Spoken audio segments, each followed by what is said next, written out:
Maintaining temperature in such a small amount of oil is quite difficult. Yeah. They're not quite blistering the way they should be in the lower temperature oil. I'm starting to struggle.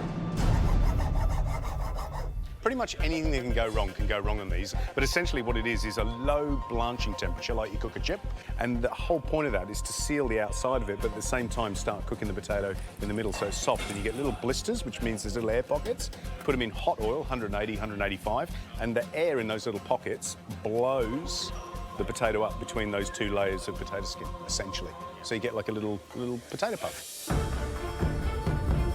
2, 3, 4, 5. I have 7 there. That's close enough for Nate.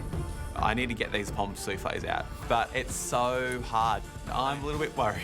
Let's count. 1, 2, 3, 4. If I get them crispy and puffy, then maybe I'll be safe today. Are they puffing? Yeah, I can see. They're puffing, Nick. They are puffing, yeah. Some are puffing. I've got 3 or 4 at the most that have puffed up, and 4 is better than none. I'm just hoping that I've done enough. Yep, good. I've not even started my steak yet, and I need to motor. You need to get them in the deep fryer. Pull the handle back, Deepali. The black handle, pull it back. Ta, babe. They puff up slightly, but they're not that beautiful bubble that was on Shannon's plate. It's not looking great at the moment. I get a little flustered. They're not puffing. They're terrible. They're more like potato chips. And I don't know what I'm gonna do. I'm freaking out about my pommes soufflés. They're not working as expected, and I'm starting to panic. Jamie, you okay? Come on. That one was just starting to go, isn't it? No. What do you reckon, George? You know, I really wanted to smash this out of the park and show them that I am a contender, but it doesn't always work that way. You got sort of one, haven't you? That's a mini one. Yeah. That's cute. Oh, mate, you've just got to do your best right now. You know, You've just got to try your best. They're just not working. I could definitely be going home today. There's no doubt about it. You guys are in a dark place. 30 minutes to go. Come on. Let's go, guys. Come on. Come on. I look around and everyone's struggling with their pommes soufflés. I haven't even started mine yet. I started panic. I put my shallots in the wrong pan, so I'm just trying to get them out. Struggling a bit at the moment, mate. I just want to put up a dish, so I don't want to go home. So I'm up to the crucial part of my jus gras. I needed a new pot. Oh, you're kidding. That was my chicken fat, wasn't it? In my panic, I've grabbed paper towel and I've actually wiped out my chicken fat. If I don't have enough chicken fat in my jus gras, it just won't be right. I think I'm losing the plot a little bit at the moment. This is something that can send me home.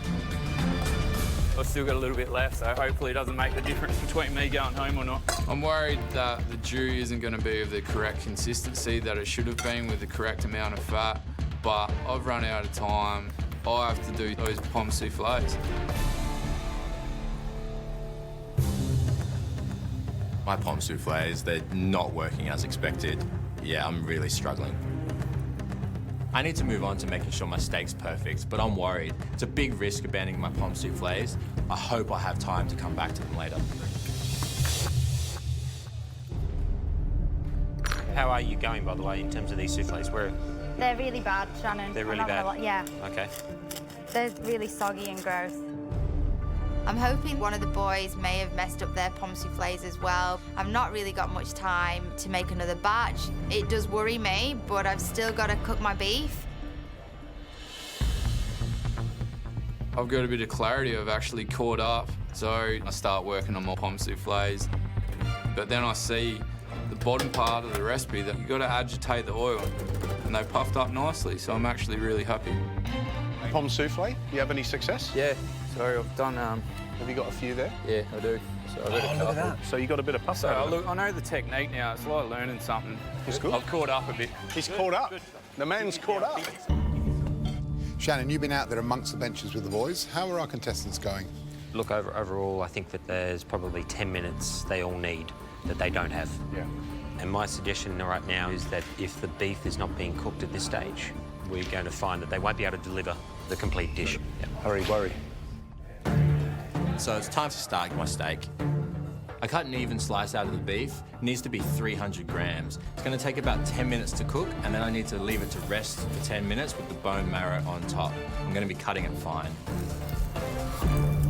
Deepali, trim your steak, babe. You need to trim your steak. I've never cooked beef before, so I'm just hoping today that I can create a beautiful dish. Just get it in. I'm doing it. You tell me when. No, put it flat. A minute and a half each side, and then sear the edges. I'm not 100% sure with my searing. It's seared from the top and the bottom, but around the edges, I've had to do my best. That's all right, isn't it? It's fine. I'm just so stressed for you. Steak. Bennett. Keep turning this, season it, roll, make sure every side of that beef is beautifully seasoned. Yes. That's an unusual cut, that piece. This looks like a rolled roast instead of an actual bit of steak that you've trussed properly. You can make sure the temperature inside's medium rare. Yeah. It's a big bit of steak, so I'm concerned that I won't cook it. Now it's getting sweaty. 15 minutes to go. Just 15 minutes. Go, Deepali. I'm just gonna put it in now. 3 minutes. Get it in. Like that? Yep.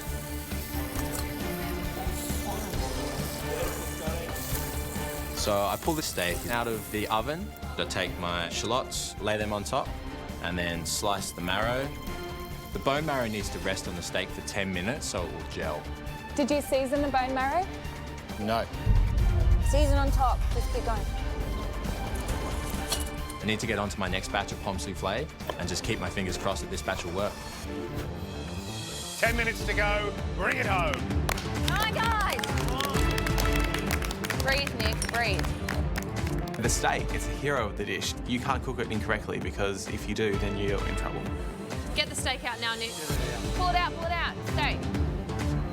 Pull it out. Gotta put it on the plate, Nikki.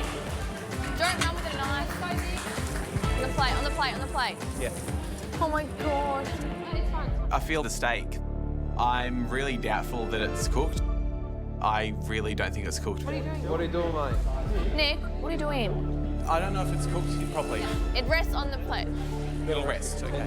I don't have a choice. It needs to rest. The bone marrow needs to gel with the shallots. So I pile the shallots and then the bone marrow and leave it somewhere warm to rest. I'm hoping to God, I'm praying that hopefully it's cooked. With only 5 minutes to go, there's only one piece of advice I can give you. Plate up now. Come on. That looks good, Nick. Well done. Go, Jamie, get your steak on the plate. Steak's ready, and I still have no pommes soufflés. Everybody's starting to look pretty worried. Do you have time to do some more, Jamie? Straight from 140 into the hot? Just be patient on that agitation. I don't really have anything to lose. If this doesn't work, then, you know, there's potential for me to go home. Get them cooking in the first sort of oil, keep it agitating, transfer them into the hotter oil. Move them around. Look at that, my son. And one or two of them start popping, and it's all smiles. All of those in there. Plate up. Now, plate up. Right, this is the important one. 30 seconds to go. If it ain't on the plate, you can't taste it. Come on. I'm going faster. I'm going. 10 seconds. 9, 8, 7, 6, 5, 4, 3, 2, 1. That's it. Well done. Well done. Pomme souffles, they look really good. I'm stoked I got them. Fingers crossed I've done enough today. I hope the beef is cooked properly. Hopefully it'll be a nice medium rare. You know, I'm not 100% happy with the dish. The jus is probably a little bit sweet. I think I let it reduce a little bit too far. I hope I stay. I really want to be here, so.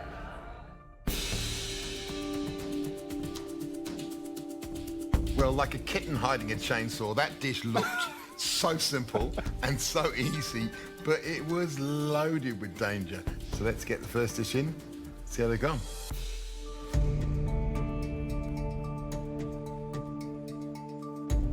Walking up to the judges, I'm happy with the overall look at the dish, but I'm really worried about my jus gras. The consistency of it's really syrupy.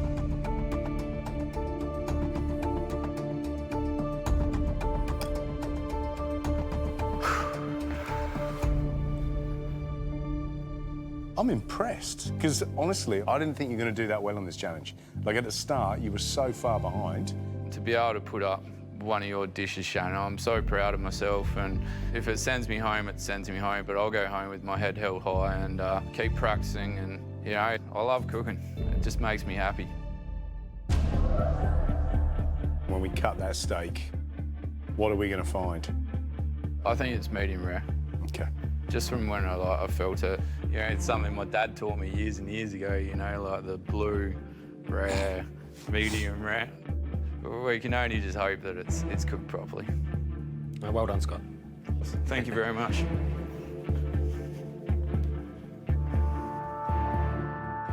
You happy with that? I am. I'm very happy. I think the pommes soufflés are the hero here, and he's done really well. But that fillet's going to have to be cooked perfect. Let's have a look how this beef is cooked.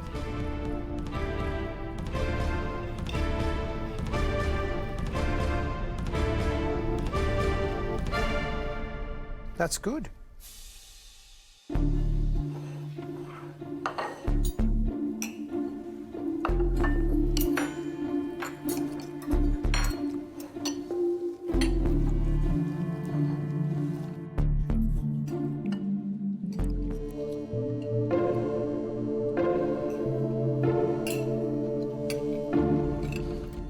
What he's put up is a bit of meat that's cooked to the stage that we wanted it cooked to. He's done pommes soufflés, actually got some good puff and air in them, which is great, and great colour in them. And really, for me, the only mess is the jus gras. I love the parsley cream. Yeah, it's good. It's really yum. Vibrant green, good consistency. It's a very good effort and a good interpretation, particularly for someone who would never have even imagined what a pomme soufflé was, let alone trying to cook one. Right, let's get the next dish in.